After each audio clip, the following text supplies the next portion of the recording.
మీరు ఒక లోగో ప్రకటించారు రేవంత్ రెడ్డి సర్కార్, దాన్ని మీరు సమర్థిస్తున్నారా? దాని మీద ఫోకస్ కాకుండా రేవంత్ రెడ్డి గారు కొత్త చిహ్నం తీసుకొచ్చారు, చూసారా? ఇప్పుడు రైతులు వర్షాకాలం దినం వచ్చింది, విత్తనాలు దొరకక ఒక్కొక్క షాప్ ముందర లైన్లు కట్టి ఇలా పడుతున్నారు. దాని మీద దృష్టి పెట్టకుండా కాకతీయ శిలా తోరణము, నెక్స్ట్ చార్మినార్ ఉంది పాత చిహ్నం పైన, ఇప్పుడు కొత్తగా ఒకటి తీసుకొచ్చారు, చూసారా? దాన్ని మార్చాల్సిన అవసరం లేదు.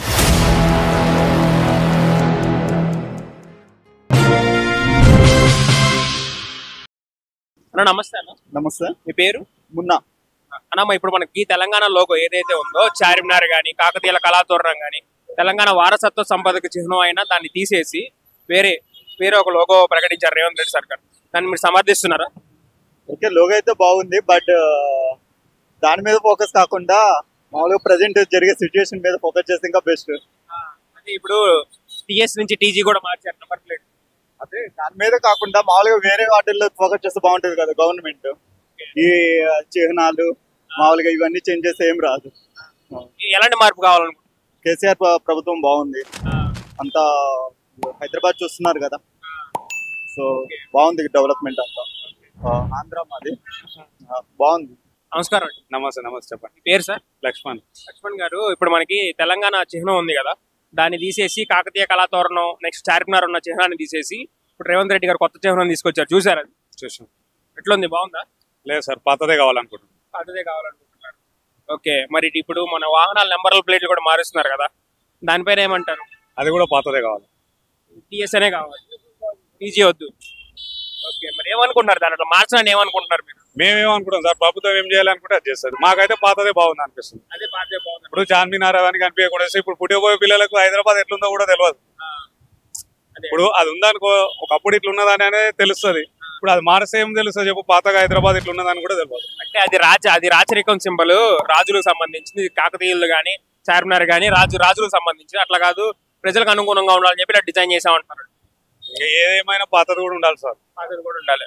నెక్స్ట్ నెంబర్ ప్లేట్లు మార్చారు కదా, నెంబర్ ప్లేట్లు మార్చడం పైన ఏమంటున్నారంటే ప్రతిపక్షాల వాళ్ళు నెంబర్ ప్లేట్లు మార్చినట్టు పనుల మీద దృష్టి పెట్టకుండా ప్లేట్లు మార్చడం మీద దృష్టి పెడుతున్నారు సార్. ఇప్పుడు ఉదా పథకాలకు ఎంకరేజ్ చేస్తున్నారు ముఖ్యమంత్రి గారు. ఇప్పుడు అదేది ఈ పాటలు ఈ పథకాలు మారడానికి అంతా మీటింగ్ పెట్టుకొని టైం వృధా చేస్తాం. ఇప్పుడు రైతులు ఇప్పుడు వర్షాకాలం దినం వచ్చింది, విత్తనాలు దొరకక ఒక్కొక్క షాప్ ముందర లైన్లు కట్టి ఇలా పడుతున్నారు. దాని మీద దృష్టి పెట్టకుండా ఈ పాటలు ఈ మాట్లాడడం ఎప్పుడైనా చేసుకోవచ్చు సార్ మన టైం ఉన్నప్పుడు. ఇప్పుడు ముఖ్యంగా రైతులకు అవసరం ఉన్నది. ఇప్పుడు వర్షాకాలం వస్తుంది, ఇప్పుడు రైతులకు ఏది అవసరమో దాని మీద దృష్టి పెడితే బాగుండును ముఖ్యమంత్రి గారు అని మేము అనుకుంటాం. ఇప్పుడు ప్రజాపాలన అన్నాక రైతులకు ఇబ్బంది ఉన్నది ఏదో, దాని తర్వాత ఇటువంటివన్నీ పెట్టుకున్నాకు కాదు, మనం కాదని కూడా అంటలేము. ఇది ఏమైందంటే ఇప్పుడు అవసరాన్ని తీర్చేది కాదు. ఇప్పుడు అవసరాన్ని తీర్చేది వర్షాకాలం వస్తుంది, ఇప్పుడు ఇథనాలు కావాలి. ఇథనాలు దొరకక మీరు ఆల్రెడీ న్యూస్లో చూస్తున్నారు జనాలు ఎంత ఇబ్బంది పడుతున్నారు. అది చేయాలి కానీ ఇది చేయడం ఇప్పుడు అంత అవసరం లేదు కదా సార్. అట్లా మంచి మాట. ఇంకొకటి ఏంటంటే తెలంగాణ రాష్ట్ర గేయాన్ని రాశారు కదా, తెలంగాణ కవే రాశారు అందశ్రీ గారు, దాన్ని కంపోజ్ చేయడానికి కీరవాణి ఆంధ్రప్రదేశానికి ఇచ్చారని చెప్పేసి అంటున్నారు. దీన్ని ఏ రకంగా చూస్తారు? ఏమో సార్, మనకు అంత అవగాహన లేదు, మనం చదువుకోలేదు.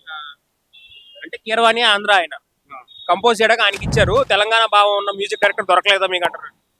అవును సార్, ఇప్పుడు మనది అప్పుడు మనకు కొద్దిగా ఎక్కువ తక్కువ మనది మనం చేసుకోవాలని వాళ్ళది ప్రోత్సహించడం మనకేమవసరం చెప్పు. మనం వద్దనుకునే రాష్ట్రం విడిపోయినాం. తర్వాత ఏదో దేని అవసరానికి అతన్ని మనం ఇంప్రెస్ చేయడం అయితే అవసరం లేదు. అది ఏదో కొద్ది మామూలు అయినా మనోళ్ళతోనే చెప్పేయండి. ఓకే, అంతే కదా. థ్యాంక్స్ అండి. నమస్తే అన్న. నమస్కారం. మీ పేరు? రాఘవేందర్. అన్న, ఇప్పుడు మనకి టీఎస్ లోగో ఏదైతే ఉందో చార్మినార్ కానీ కళాతోరణం కానీ మనకి టీఎస్ లోగో ఒకటి ఉంది కదా, దాన్ని చేంజ్ చేసి రేవంత్ రెడ్డి సర్కార్ కొత్త లోగో తీసుకొచ్చి, చూసారా దాన్ని? చూసాను. బాగుందా? బాగానే ఉందన్న. చిన్న కరెక్షన్ ఏంటంటే నా సజెషన్ వచ్చి అమరవీల స్థూపం పెట్టారు, బాగానే ఉంది. అంటే కాకతీయ కళాతోరణం ఉంటే బాగుంది. ఎందుకంటే మన తెలంగాణ చరిత్ర చూసుకున్నట్టయితే కాకతీయుల నుంచి అంటే అప్పటి నుంచి వరంగల్ అనేది రాజకీయం ఉండే, దాన్ని బట్టి అంటే కాకతీయ తోరణం కొంచెం బాగుంటుంది. అంటే ఒక అగ్రి, ఎందుకంటే మాకున్న నవాబుల పాలన అనేది అరాచక పాలన తీసేసానుకోవచ్చు. బట్ ఏంటంటే కాకతీయ తోరణం ప్లస్ మన అమరవీల స్థూపం కూడా ఉంటే కొంచెం బెటర్గా ఉంటుంది అనిపిస్తుంది. ఇంకొకటి ఏంటంటే ఇప్పుడు రేవంత్ రెడ్డి సర్కారు పనుల మీద దృష్టి పెట్టుకోకుండా ఇట్లా టీఎస్ నుంచి టీజీగా మార్చడం, పేర్లు మార్చడం మీద దృష్టి పెడుతుంది అని చెప్పేసి విమర్శలు చేస్తున్నారు. దానిపైన చెప్పుకోవాలంటే నేను కూడా అగ్రి చేస్తాను. ఎందుకంటే టీఎస్ అనేది వాళ్ళు ఇష్టపూర్వకంగా టీఆర్ఎస్ అనే ప్రాంతాన్ని పెట్టుకున్నారు. మన బండి రిజిస్ట్రేషన్ కూడా గవర్నమెంట్ కూడా సెంట్రల్ గవర్నమెంట్ కూడా టీజీ రిఫర్ చేస్తే వీళ్ళు లేదని చెప్పి టీఎస్ పెట్టుకున్నారు. ఉద్యమ మూవ్మెంట్ లో కూడా తెలంగాణ మూవ్మెంట్ లో కూడా బస్సుల కానీ మన టీఎస్ అని ఎవరు రాసుకోలేరు, టీజీ అని రాసుకున్నారు తప్ప టీఎస్ అని ఎవరు రాసుకోలేరు. చెప్పాలంటే మన ప్రాంతత్వాన్ని తెలియజేస్తుంది టీజీ అనేది ఎక్స్పెక్టేషన్. ఇంకొకటి ఏంటంటే మనకి ఇప్పుడు జై హో అని చెప్పేసి తెలంగాణ రాష్ట్ర గీతాన్ని ఒకటి కూడా చేస్తున్నాడు. దానిపైన ఏమంటారు? ఓకే నాకు ఓకే అన్న, ఎందుకంటే ఇప్పుడు మన ఉమ్మడి రాజకీయం అంటే ఉమ్మడి ఆంధ్రప్రదేశ్ లో ఉన్నప్పుడు మా తెలుగు తల్లికి మల్లెపూ దండ ఓకే అగ్రి అయింది. బట్ రాష్ట్రం విడిపోయినా కూడా మనకంటూ ఒకటి ఉండాలని చెప్పి ప్రత్యేకత కోసం తెలంగాణ కొట్లాడింది కదా. అందులో అందశ్రీ వారు రాసినటువంటి జయ హే తెలంగాణ పాటను ఈవెన్ 10 years లో ఉన్న ఆయన చెప్తాడు కదా కేసీఆర్ సార్ వీళ్ళందరూ ఉద్యమంలో నడిపించామని, వాళ్ళే రికగ్నైజ్ చేసిన లేకపోవడం 10 years అంటే కొంచెం ఇబ్బందికరంగా ఉంది. బట్ ఈ గవర్నమెంట్ ఈ డెసిషన్ తీసుకోవడం అనేది చాలా బెటర్. ఎందుకంటే ఒక రాష్ట్రం వచ్చినాక ఒక స్వయం రాష్ట్రానికి ఒక గీతం ఉండాలి. ఆ గీతం లేదనే ఒక చిక్కు సెట్ ఆడుతుంది అన్నమాట 10 years నుంచి. ఇంకోటి ఏంటంటే అక్కడ రాసింది తెలంగాణ అందశ్రీ ఆయన కవి గారు రాశారు.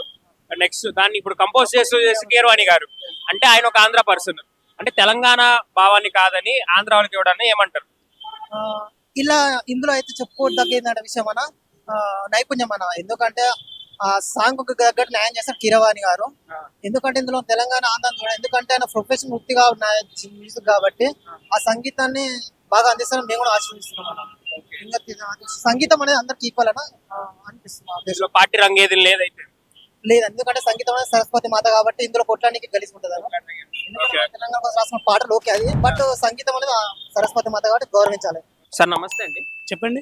మీ పేరు? శ్రీకాంత్. శ్రీకాంత్ గారు, మనకి రేపు తెలంగాణ చిహ్నం ఉంది కదా, కాకతీయ శిలా తోరణము, నెక్స్ట్ చార్మినార్ ఉంది పాత చిహ్నం పైన. ఇప్పుడు కొత్తగా ఒకటి తీసుకొచ్చారు, చూసారా దాన్ని? అవును చూసాం. బాగుంది, అది బాగుంది. కంపేర్ టు ఓల్డ్ వన్ ఇది చాలా బాగుంది. ఎందుకంటే దీంట్లో తెలంగాణ ఎలా వచ్చింది, అమరవీరుల త్యాగాల మీద వచ్చింది. వాళ్ళకి సంబంధించిన సింబల్ ఆర్ ఎంబ్లమ్ అనేది ఇప్పుడు రిఫ్లెక్ట్ అవుతుంది. దానిపైన మనకి 3 సింబల్ గుర్తొచ్చింది. ప్లస్ 3 circles లో కలర్ చేశాడు, అంటే it shows our national flag colour. అది బాగుంది. అంటే తెలంగాణ పాత సింబల్లో కాకతీయ తోరణం ఉండొచ్చు, కానీ వాళ్ళ వల్ల మనకు తెలంగాణ రాలేదు. వాళ్ళు రూరల్స్, ఇంతకుముందు తెలంగాణను పరిపాలించిన వాళ్ళు వన్ సైడ్ పరిపాలించారు, ఓన్లీ వరంగల్ ఏరియా, కరీంనగర్. కాబట్టి మనం కొత్త సింబల్ని యాక్సెప్ట్ చేయడమే మంచిది. ఇంకోటి ఏంటంటే టీఎస్ నుంచి టీజీగా మారుస్తున్నారు కదా. టీజీ పలకడానికి ఈజీగా ఉంది, టీజీ పలకడానికి ఈజీగా అంటే నాకు పలకడానికి ఈజీగా లేదు, టీఎస్ పలకడానికి ఈజీగా లేదు. అంటే ఏమంటున్నారంటే అందరూ ఒక పార్టీని ఒక పర్సన్ దృష్టిలో పెట్టుకొని మార్చాల్సిన అవసరం లేదు, ప్రజల మనోభావాలకు తగ్గట్టుగా మార్చాలి. అదే అంటే అందరూ ఏమంటున్నారంటే వీళ్ళు పేర్లు మార్చుకోవడం పైన దృష్టి పెడుతున్నారు కానీ ప్రజా సమస్యలే పెట్టట్లేదు. ఏ ప్రభుత్వం వచ్చినా పేర్లు మారుస్తుంది, పథకాలు మారుస్తుంది, అన్ని మారుస్తుంది. ఎందుకంటే వాళ్ళ ఐడెంటిటీని చూపించుకోవాలి కదా. ఇప్పుడు నేను రూలింగ్కి వచ్చి నీ పేరు నేను పెట్టలేను కదా. నేను వచ్చి నేను ఏం చేశాను, అభివృద్ధితో పాటు నా పేరు కూడా కనిపించాలి. ఇంకొకటి తెలంగాణ గేయం రాస్తున్నారు కదా, జై హో జై తెలంగాణ, అది తెలంగాణ గేయంగా చేస్తున్నారు, దానిపైన ఏమంటారు? ఆ గేయం నేను వినలేదు, రియల్. ఓకే. ఇంకోటి ఏంటంటే తెలంగాణ గేయం రాసింది తెలంగాణ వ్యక్తి, దాన్ని కంపోజ్ చేసిన మాత్రం ఆంధ్ర వ్యక్తి కీరవాణి. తెలంగాణలో ఎవరైనా ఉండొచ్చు, ఆంధ్ర, తెలంగాణ, బీహార్, ఉత్తరప్రదేశ్ అనే తేడా లేవు. తెలంగాణ వాళ్ళు ఎవరైనా యాక్సెప్ట్ చేస్తారు, అది గుర్తుపెట్టుకోండి. అనవసరంగా మీడియా వాళ్ళు ప్రజల మధ్యన అభిప్రాయ భేదాలు సృష్టించకూడదు. అంటే వాళ్ళు అంటున్నారు ఇప్పుడు తెలంగాణ భావం ఉన్న వ్యక్తి దీన్ని ప్రొజెక్ట్ చేస్తేనే కదా తెలిసేది. వాళ్ళు అన్నదాన్ని మీరు వాళ్ళకి చెప్పొచ్చు కదా, మీరు అంటే ఆయన ఆంధ్ర వ్యక్తి, ఆయనకి ఎలా ఇస్తారు మీరు అని చెప్పేసి ఎవరికైనా ఇక్కడ సముచిత స్థానం ఉంటుంది.